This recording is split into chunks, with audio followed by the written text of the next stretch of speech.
لو أنزلنا هذا القرآن على جبل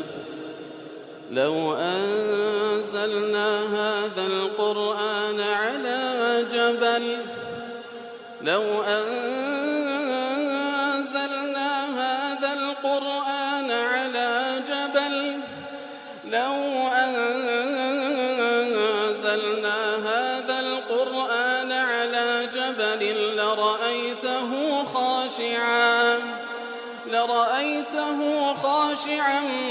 متصدعا من خشية الله وتلك الأمثال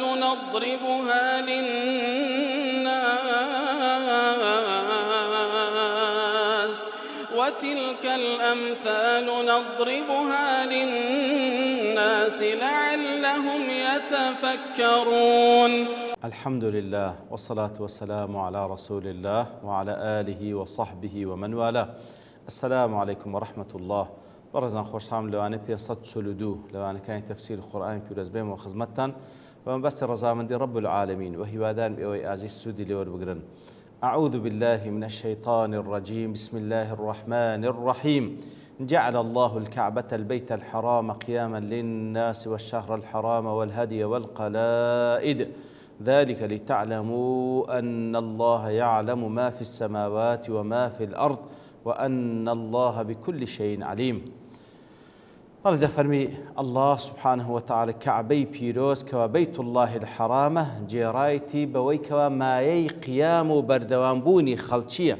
ماي قيام بردوانبوني خلشي ومنفعتي خلشي للدنيا وقيامته وهروها والشهر الحرام والهدي والقلائد وهروها مانجي حرام وهروها أو حيواناني كوا ذكرين قربان لبو خواي جورا وأواني كوا ملوان كان لمل ذكري عن عيني وكو نشانه لبو أو قرباني لما لا حز دا ذكري تفرمي مانجي حرام وهدي وقلائد بها ماشي وكو كعبي بيروز خواي جورا كرديت ما أي قيام وبردوان بوني جياني خلشي منفعتي خلشي لدنيا ولا قيامت ذلك لتعلموا أن الله يعلم ما في السماوات وما في الأرض. تاو خواي جورا أو كعبي بيروز وهروها أو مناس كان كتيدا أنزام ددريتن كرديت يماي قيام وبردوان بوني خلشي تاوكو بزانن كالله سبحانه وتعالى أويك لأسمان كانوا زي ردا بي آقادار ودزاني وهروها رب العالمين بهموش تيق آقادار كوات آقادار بوي كوات سند ضرورة أو مناس كان أنزام بدريت تاوكو مصلحة دنيا وقيامتان بردوان بي. لا تفسير وصيد قولي إمام رازي نقل كردي رحمة إخوائي لبي تفرمي أو لقل بيشوتر مناسبيسية ضل إخوائي قول سبحانه وتعالى حرم في الآيات المتقدمة الاصطياد على المحرم. إخوائي قول لآت بيشوتر أو كسيك لا إحرام دا نابي حيوانات بري وشكاي أو كلا وشكاي دجيان نابي راويان بكا فبين أن الحرم كمان سبب لأمن الوحش والطير لو يندري بياني أويدك كوا أو مكي ياخذ حرمي مكي وكو أمن أمانة لبو بابرين وحش وطير همشتك لو يندري نائب بكجري وراه بكري فكذلك هو سبب لأمن الناس بحبان شيوه حرمي مكي وحد كردن لبو أو حرم بيروزا سببك لبو أمن أماني خلشي عن الآفات والمخالفات سبب أمانك لبو أمني خلشي لبو يكوا لمخالفات لآفات دوربن وسبب لحصول الخيرات والسعادات وهروها أو زيقا بيروزا السبب لبو يكوا خير وبختوري لدنيا ولقيامت بهوي حج كردن وعمره كردن خلشي بدستي بينن. جعل الله الكعبة كعبة طبعا هم من زين كعبة مالي خواي قولا سبحانه وتعالى لأن لغته لسهاتي البيت المكعب أي المربع كواتا الكعبة لو بيقول لها كعبة لبرو مالي شي تسوار قوشة وقيل المرتفع لو بيقول لها كعبة لبرو برزة إتر هم لقدر قيمتي معنوي زور برزة لا رب العالمين هم لا وكو بناش طبعا بناش برزة ومربع شيء إتر بيقول لها كعبة أو دفن جعل الله الكعبة البيت الحرام قياما للناس. ليرا زانا دفن جعل بمعنى يتسدي بمعنى صارده واتە کاتێکەوە جعلە بە معنای سارە بێ يتعدى لاثنين کەواتە لەو حاڵەتەی ئەو جعلەیە کە بە معنای سارە بێ مەفعولی لەسەر دوو شت کەوا لە دوای خۆی دێ یەکەمیان کەعبەیە دووەمیان قیامە یەکەمیان کەعبەیە دووەمیان قیامە کەواتە خوای گەورە کەعبەی جێڕایە بۆی کەوا قیامە لە بۆ ژیانی دنیا و قیامەتیان ويحتمل أن يكون بمعنى خلق أو شرع فيتعدى لواحد لو أنشأ جعل بمعنى خلق وشرع به خواهي يقول واي دانا واي خلق كردية كوا لو حالتي بس أقرب بمعنى خلق وشرع به يتعدى لواحد لو يق مفعول ديتن أوش كعبة كواتا لو حالتي خواهي يقول سبحانه وتعالى خلق الكعبة يا أخو شرع بابلين شرع للكعبة خواهي يقول أو هاي دانا كوا طبعا لأساسه كوا فرماني با إبراهيم كده عليه الصلاة والسلام قال إسماعيل كور كاتكوا أو مالا بيروزا دروز بكن لبوي كوابي بتزيقا عبادة كردني خلشي إترخواي قورا كأوي تشريع كردية فرماني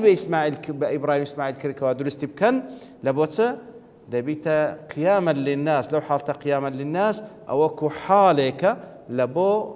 كعبكي كوا والحال كعبي بيروز لبوتسيا بويت قياما للناس جعل الله الكعبة البيت الحرام طبعا بيت الحرام هالكعبة بدل من الكعبة كواتا البيت الحرام بدل أو كعبة كوا بيت الله الحرام أو عطف بيان جيء به على سبيل المدح والتعظيم يعني قلت لي عطف بيان جعل الله الكعبة البيت الحرام كواتا يان بابلين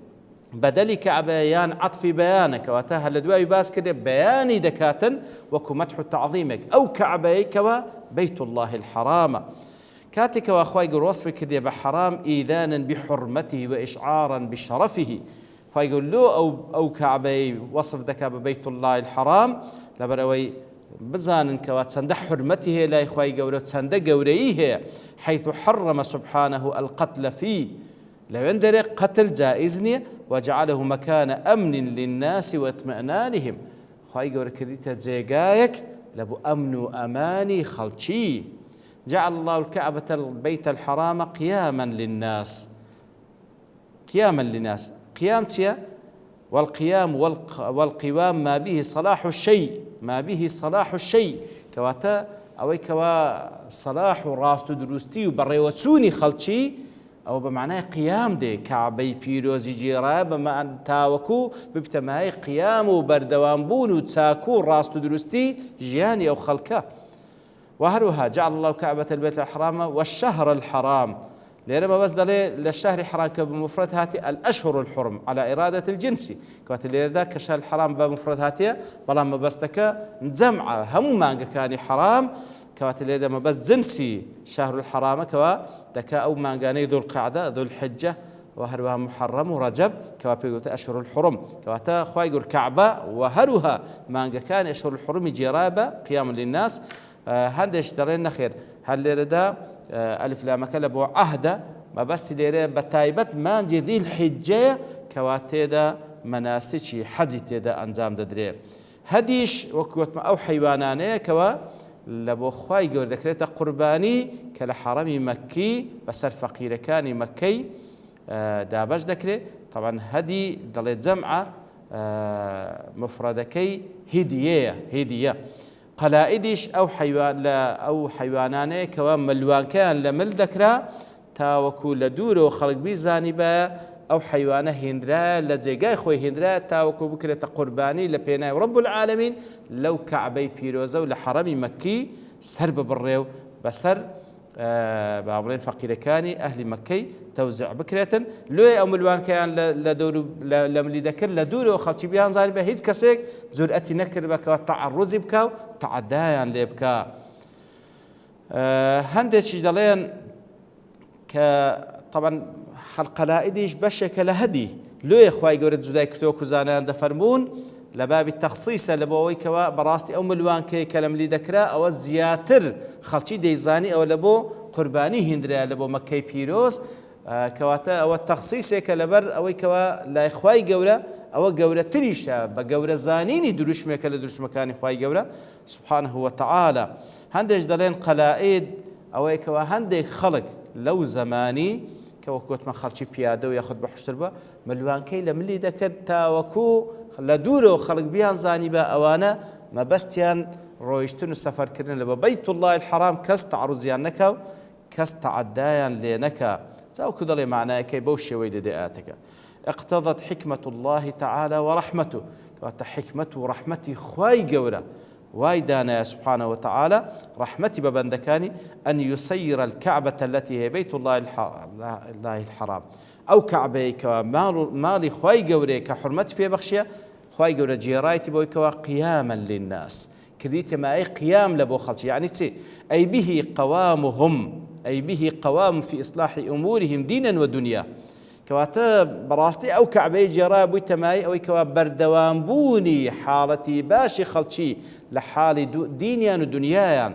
وكذلك جعل الأشهر الحرم والهدي وخصوصا ما يقرب من قيام الناس وبهمان شوا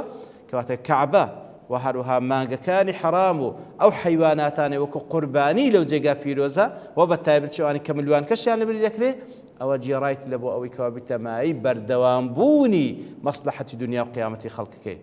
وذلك لأن البيت الحرام الذي يأتي الناس من كل فج عميق أو بيت الله الحرام كوالا همو جيغايا دور خلشي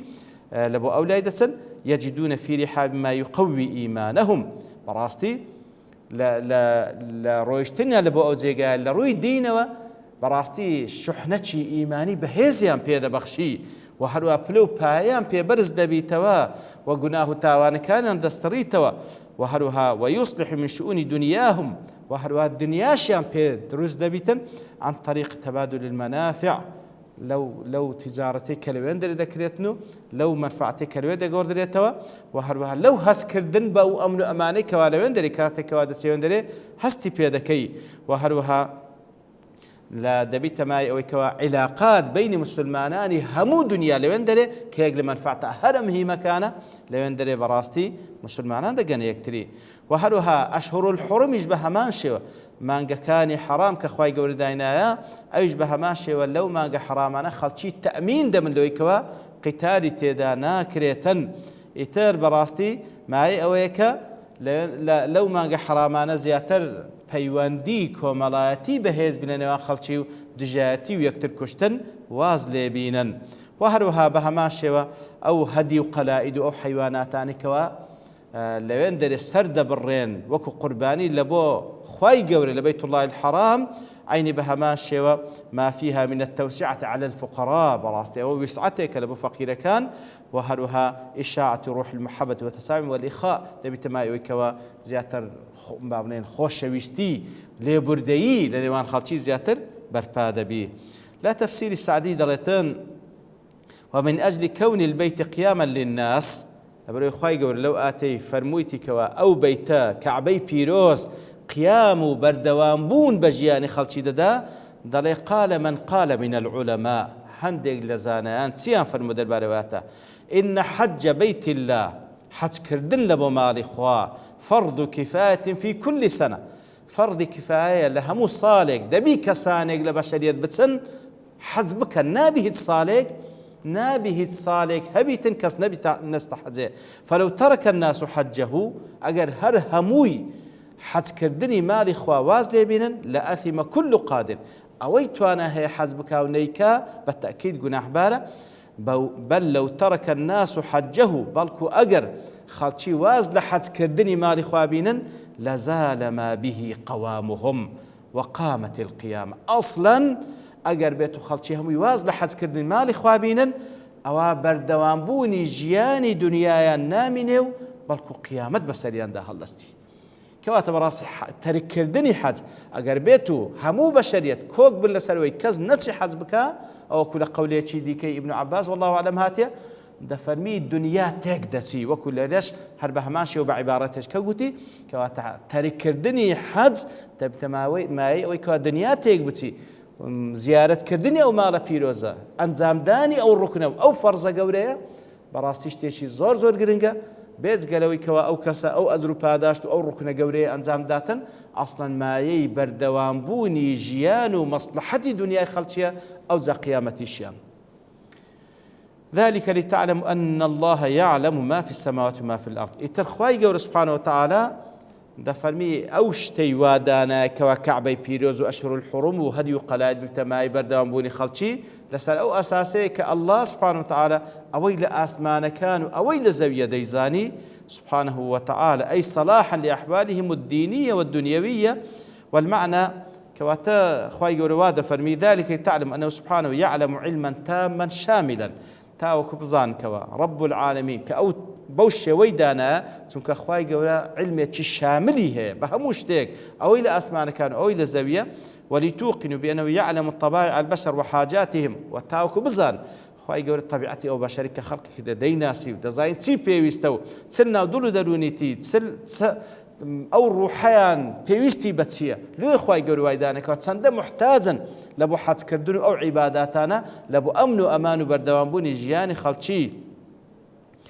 بەڵێ ئەو جاوکو دەفەرمی لتعلم أن الله على كل شيء قدير وأن الله بكل شيء عليم. تاوکو بزان الله سبحانه وتعالى ئەوەی لە ئاسمانەکان و ئەوەی لە زەوی هەمووی دەزانی چتان پێویستە و پاشانی بەگشتی دەفەرمی بە هەموو شتێک خوای گەورە ئاگادار نەکەرەوەی لە ئاسمانەکان و زەوی کەوات دەڵێ تعمیم ئیثر تەخسیس ئەوەی بە تایبەتەن فەرمووی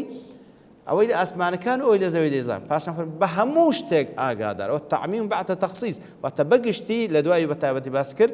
للتأكيد لابد تأكيدا لابد علم إخوائي جورا وقدم الخاص على العام ليكون ذكر الخاص كالدليل على العام كواتك بتايبت باسكر أو زباشر عامك باسكر تاوكو باسكر دني خاصك وكو بلغيك بلا سر عامك بهر حال كوات إخوائي جورا أو بابتي كوات كعبي بيروزو أو مناس كان كتيدا أنزام ددري وأشهر الحرمي جراية بما يبردوان بوني مصلحة الدين ودنياي أو خلقي لو أو هيدانا لبرو خواي جورا أو إلى أسمان كامل لزوي دزاني أو هان تسند بيويست أو تسند محتاجين لبو أو كوا مصلحة دين ودنياي بوشوي بردوان كخواي جورا ديبي إتر براسي أو يكل ردانا وهرب هذا كان لبو أو كساني كوا دلين چ پێویست دەکا خەڵکێک بچی ئەو پارەی سەرف کە لە بۆ حەج و عومرە چ پێویست دەکا خەڵکێک بچی ئیتر بەڕاستی ئەوە زێدەڕۆییە یاخود زمان درێژکردنە بەسەر شەریعەتی خوا سوبحانەوە وتەعالە شتێک کە خوا بە گەورەی داناوی ئەمە وەکو مسلمان پێویستە سنووری ئەدەبمان بپارێزین ئەوەی خوا بە گەورەی دانایە پێویست بە گەورەی بزانین ئەو حکمەتەکەی تێبگەیاننا کەواتە پێویستە بزانین بەڕاست سەفەرکردن لە بۆ حەج و عومرە مایەی بەردەوامبوونی مەسلحەتی دنیا و قیامەتی بەندەکانە هەر کاتێکیش کەوا خەڵکی گەیشتنە ئەو قەناعەتی کەس نەستە و جێگا پیرۆزە و ئەو عیبادەت ئەنجام نەدا ئەوە بزانە دنیا تێک دەچی بە نەسی و ئاتەی وەکو خوای گەورە دەفەرمێ وصلى الله وسلم على نبينا محمد وعلى آله وصحبه أجمعين وآخر دعوانا الحمد لله رب العالمين. لو أنزلنا هذا القرآن على جبل لرأيته خاشعا متصدعا من خشية الله وتلك الأمثال